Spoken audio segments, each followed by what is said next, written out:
ராசாத்தி என தொடத்தான் லேசாக விரல் படத்தான் ஆறாத காயம் எல்லாம் ஆறி போகுமே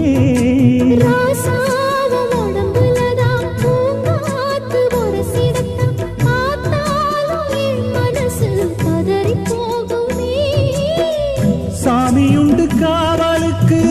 அச்சப்பட தேவையில்லை